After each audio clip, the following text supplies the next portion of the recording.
ሰላም ጤና ይስጥልኝ የተከበራችሁና የተወደዳችሁ ተመልካቾቻችን ከብስራት ኤፍኤም የዩቲዩብ ቻናላችን የዕለተ ቅዳሜ የብስራት ስፔሻል ፕሮግራም ተጀምሯል። ተፈራ ታመነ ከመላው የስቱዲዮ ባለሙያዎች ጋር የጋራ ጊዜን የማሳለፍ ነው የሚሆነው። እስከ ቆይታችን ፍጻሜ ድረስ አብራችሁን እንድትቆዩ የአክብሮት ግብዣችን ነው።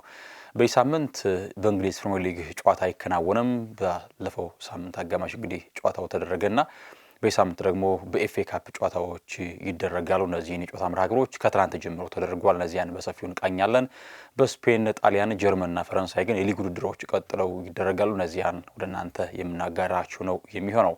ታዲያ ቅድሚያ የምናደርገው ትላንት በእንግሊዝ ኤፍኤ ካፕ አንድ የጨዋታ መርሃ ግብር ተከውኖ ነበረ። በሞሊኒው ወልቭስን ከሊቨርፑል ያገናኘ የጨዋታ መርሃ ግብር ነው። እንደምናውቀው ከጥቂት ቀናቶች በፊት ነበረ ሁለቱ ቡድኖች በዚያው በሞሊኒው በፕሪሚየር ሊግ ተገናኝተው ወልቭስ የሊጉ ግርጌ ላይ የተቀመጠው ቡድን የአምናውን ሻምፒዮን ሊቨርፑል ድል የነሳበትን ውጤት ተመልክተን ነበር ያለፍነው እና ወልቭስ እንዲያው አስቶን ቪላን ሲያሸንፍ ከአርሰናል ጋር ነጥብ ሲጋራ እንዲያው በድንገት የመጣ ሳይሆን በደንብ የተደራጀ ቡድን ስለመሆኑ አንድ ፍንጭ ያየንበት የጨዋታ አጋጣሚ ነበረ። ታዲያ በድጋሚ ደግሞ በኤፍኤ ካፕ የዙሩ ጨዋታ ተገናኝተው ነበረ። ትላንት በሞሊኒው ሊቨርፑል ከወልቭስ ትላንት በሙሉ ብልጫ ነው ሊቨርፑል ማሸነፍ የቻለው።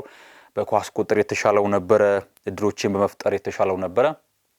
እናም ሊቨርፑል ትላንት 3-1 አሸንፏል። አንድሪ ሮበርትሰን ጎል አስቆጠረ።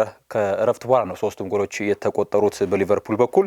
ሮበርትሰን ጎል አስቆጥሮ መሪ ያደረጋቸው። ሞሳላህ በድጋሚ ጎል አስቆጠረ። ከርቲስ ጆንስ ሶስተኛ ጎል አስቆጠረና 3-0 መሆን ቻሉ። የጨዋታው መጠናቂያ ወቅት ላይ ደግሞ ኢቻን እንግዲህ ጎል አስቆጥሮ ለባለሜዳ ቡድን ከባዶ መሸነፍ ያደነቻቸው ጎል ያስቆጠረበት አጋጣሚ ነው የተፈጠረው።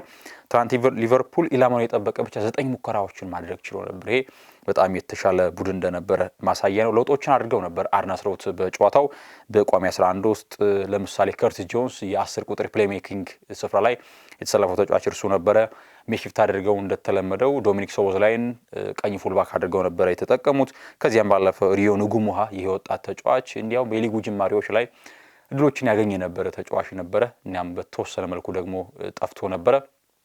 አሁን ላይ የተሰለፈው ጥሩ ፐርፎርም ያደረገበት አጋጣሚ ተመልክተናል። ንጉሙሃን ተጠቅመው ነበረ። እንደነ ሁጎ ኤኪቲኬ ያሉ ተጫዋች ተጠባባቂ ወንበር ላይ ነበረ መቀመጥ ቻሉት። ጀርሚ ፍሪምፖንግ ሌላው በጣም በጎው ነገር ለመርሳይዱ ቡድን ፍሎሪያን ቤትስ ከጉዳቱ አገግሞ ትናንትም ተቀይሮ ገብቶ መጫወት ችሏል። ይህ የጨዋታ አቀጣጣይ ለሊቨርፑል እጅግ አስፈላጊ ተጫዋች ነው።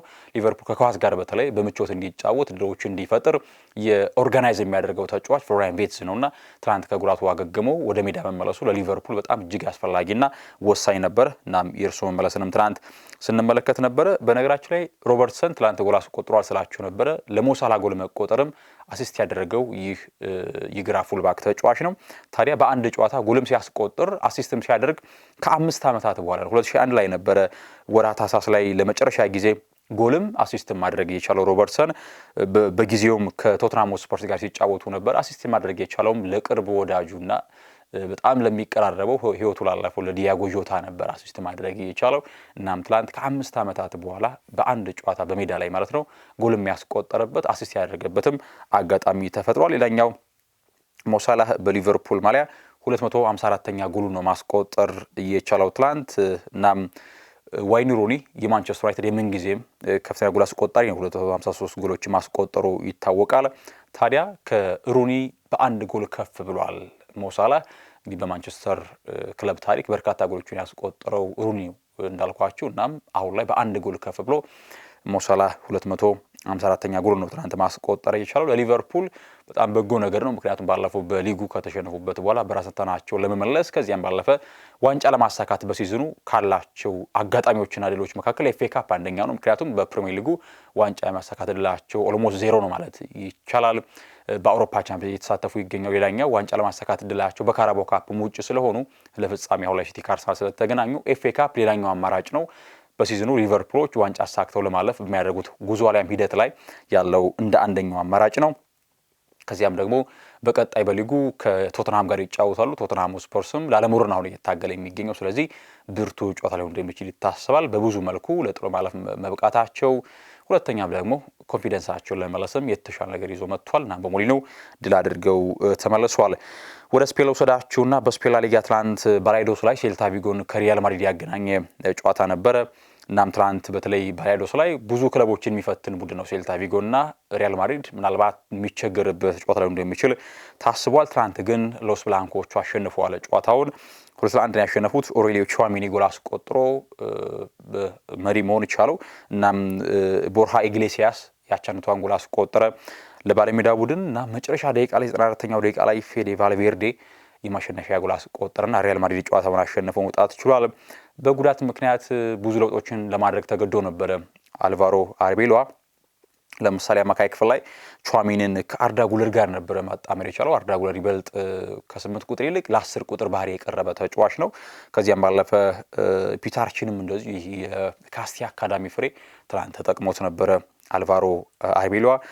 ትናንት በተለይ ሪያል ማድሪድ በተደጋጋሚ ባለፉት 2 ዓመታትም ስንመለከት ነበር በጣም ደካማ ተከላካዮች ካሉት መካከል ሪያል ማድሪድ የሚጠቀሰው። ትናንትም ጎሉ ሲቆጠር ያቻነው ጎል የሩዲገርና ከዚያም ባለፈ አሌክስ ትሬንት እንግዲህ ስህተት ታክሎበት ነበርና አሁንም ሪያል ማድሪዶች ይህንን የመከላከል ጥንካሬያቸውን መመለስ ካልቻሉ በትልቅ መድረኮች ላይ ዋጋ የሚከፍሉባቸው አጋጣሚዎች ሰፊ ሊሆን እንደሚችሉ የተመለከትንባቸው ነበረ እና በጎው ነገር ሪያል ማድሪድ በ8 ተከታታይ ዓመታት ሴልታ ቪጎን በሜዳው ማሸነፍ የቻለ የመጀመሪያው ክለብ ሆኗል።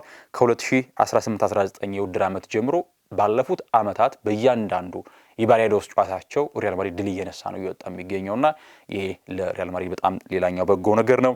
ያለውን ልዩነት ማጠቧል ከባርሴሎና ጋር ባርሴሎና እስኪጫወት ድረስ የጥሩነቱ ጠቧል። ቪኒሲዮስ ጁኒየር ከጨዋታው በኋላ በጥሩ መልኩ ከማንቸስተር ሲቲ ጋር የምናደርገውን ጨዋታ በደንብ መጫወት አለብን፣ የተሻለውን ማድሪድ ቨርጂን ማሳየት አለብን ሲል ሐሳቡን ሰጥቷል።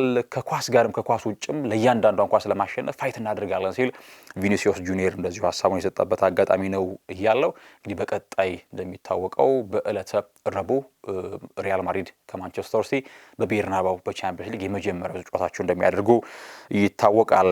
ወደ ጣሊያን ወሰዳችሁ በስኩዴቶ ናፖሊ ከቱሪኖ ጨዋታቸውን በኢስታዲዮ ዲያጎ አርማንዶ ማራዶና ትናንት ከውነው ነበረ።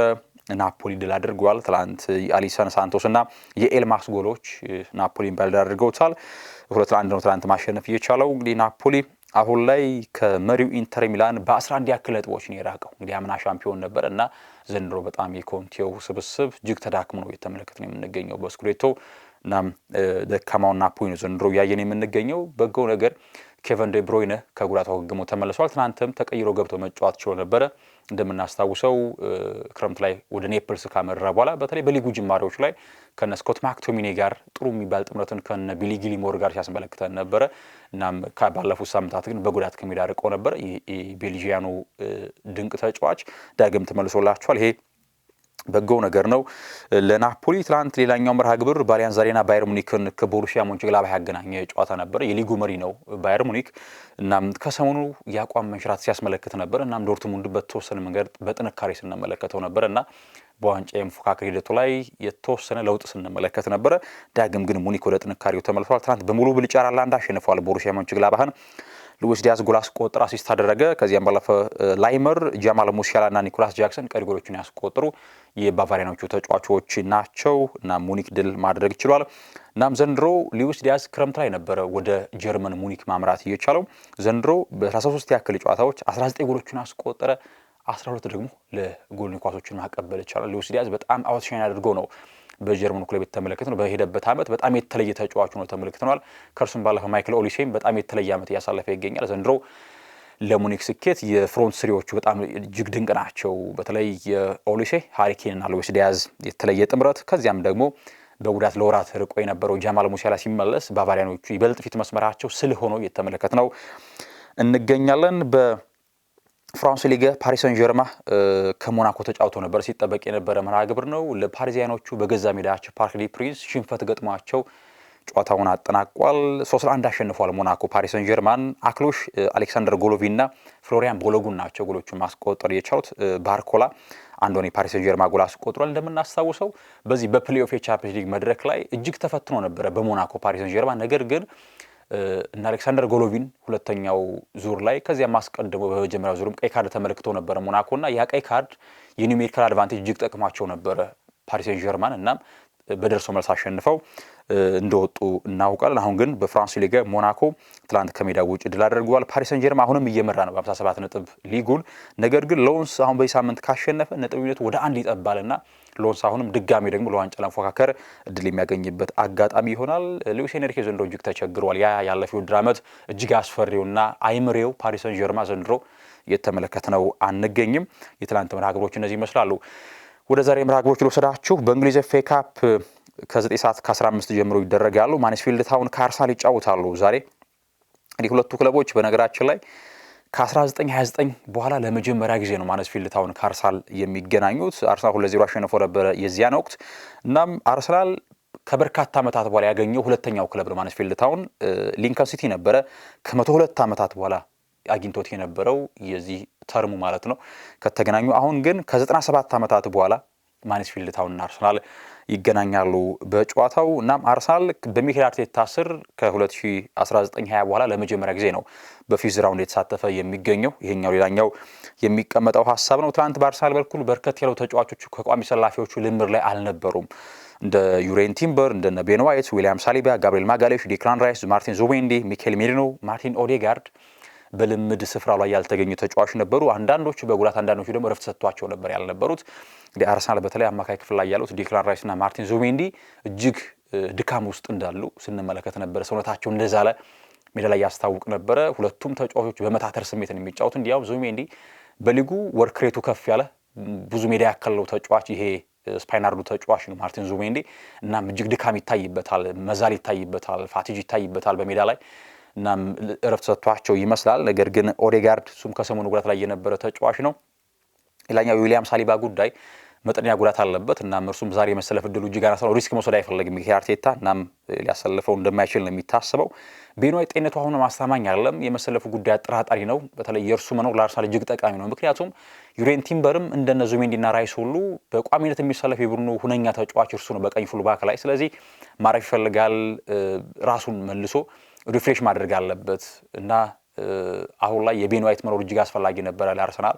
ነገር እሱም ጤንነቱ አሁን ላይ ይፋ አልተደረገም፣ አጠራጣሪ እንደሆነ ነው የተገለጸው። ነገር ግን ለነ ማክስ ዶማን ያለው ተጫዋቾች የመሰለፍ ዕድል ሊኖራቸው እንደሚችል ይታሰባል። ማኖር ሳለሞንን ሌላኛው በእርሱ ዕድል ሊሰጠው የሚችል ተጫዋች እንደሚሆን ይጠበቃል። ነገር ግን ብዙ ለውጦች እንደሚያደርግ ይታሰባል አርሰናል። ምክንያቱም ለአራት ዋንጫዎች የተሳተፈ ነው። በካራባኦ ካፕ ለፍጻሜ ደርሷል። በኤፍኤ ካፕ ላይ ጥሎ ማለፍ ላይ ይገኛል። በቻምፒየንስ ሊግ አሁን ለጥሎ ማለፍ የደረሰ ቡድን ነው። በፕሪሚየር ሊጉ ለዋንጫ መሪነቱን አስቀጥሎ እየተሳተፈ ይገኛል። ስለዚህ ለአራት ዋንጫዎችን ለሚያሳካ ቡድን የግድ ሮቴት ማድረግ አለበት። እናም የስኳድ ዴብዙ አሁን ላይ ምን ያክል ጥልቀት አለ የሚለው የሚታይበት ወቅት ላይ እንገኛለን በአርሰናል በኩል። እናም በጣም በርካታ ተጫዋቾችን እድል ሊሰጥ እንደሚችል ይታሰባል። እንግዲህ ፍሮንት ስሪው ላይ ምናልባት በእለቱ ጋብሪኤል ጄሱስ፣ ኖኒ ማዱዌኬና እንዲሁም ጋብሪኤል ማርቲኔሊ ሊሰለፉ እንደሚችሉ ይታሰባል። አማካይ ክፍል ላይ ምናልባት ካይ ሃቨርዝ እና እንዲሁም ደግሞ ኖርጋርድ ሊሰለፉ እንደሚችሉ ይታሰባል። በመከላከል ስፍራው እንደዚሁ ሪካርዶ ካላፊዮሪን ጨምሮ ሞስኬራ እንዳልኳችሁ እንደነ ሳለሞን ከጉዳቱ ካገገመ ደግሞ እንደዚሁ ቤን ዋይት ሊሰለፍ እንደሚችል የሚታሰበው። ግብ ጠባቂ ደግሞ ኬፓ አሪዛባላጋ ሌላኛው አማራጫቸው ነው።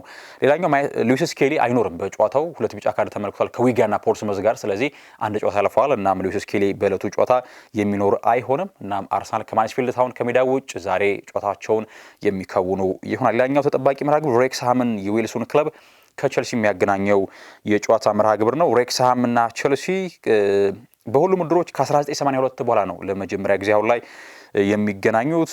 ሌላኛው እንደዚሁ ከ1997 በኋላ ሬክስሃም ለኤፍኤ ካፕ 5ኛ ዙር የደረሰበት የመጀመሪያው አጋጣሚ ሆኖ የሚቀመጥ ነው የሚለው። እንግዲህ ሬክስሃም በተለይ በዚህ በሆሊውድ የፊልም ስራ ላይ የሚገኙ ባለሙያዎች ናቸው።